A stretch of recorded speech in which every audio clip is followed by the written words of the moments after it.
you're fat, you're ugly, you're lazy. No, I'm Ashley. And I know that my identity comes from the one who calls me by name.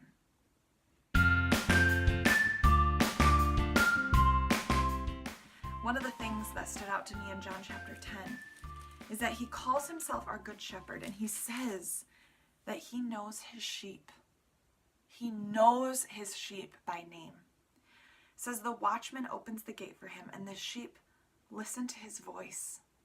He calls his own sheep by name, and he leads them out. Friends, our God has created us and fashioned us each unique from the time that we are in our mother's womb with a purpose for our lives. And he knows our name. He knows our true identity. And he knows that our worth and our true purpose comes from him, comes from his name. But we have an enemy that wants us to forget who we are. He wants us to forget our identity. And so instead of calling us by our name, Satan calls us by our shame. The deep, dark corners of our hearts, those secret sins that we hold on to, the unrepentant guilt that we feel like makes us dirty and just too icky to come clean. Satan clings onto that and tries to weigh us down to the point where that becomes our identity. You're fat, you're ugly, you're lazy. No, I'm Ashley. And I know that my identity comes from the one who calls me by name. So do not listen to the voice calling you by your shame. Listen to the voice calling you by name, and recognize that your identity is found in his name and his power and what he does in your life.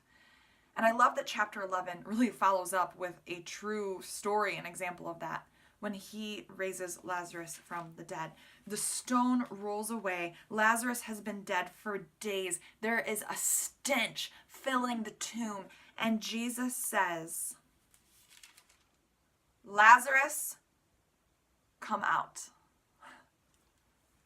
Lazarus, come out.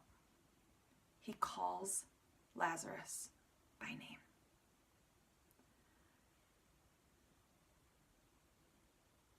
When we die, Jesus will be there on the other side,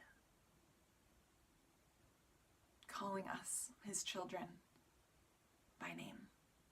If you believe in him and he knows you, are you prepared for your first conscious thought after death to be hearing the voice of Jesus calling you by name?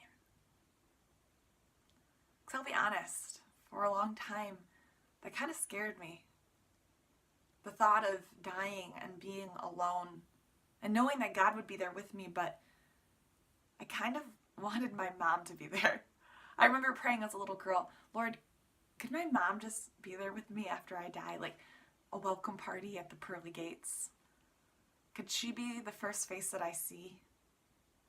That comforter? But about a few years ago, I finally found true comfort in the fact that it's going to be Jesus, who knows me more intimately and deeply than any person, even my own mother, and that he'll be the one calling me by name. Ashley, wake up. Ashley, welcome home. Are you ready to hear Jesus' voice calling you by name? Do you find comfort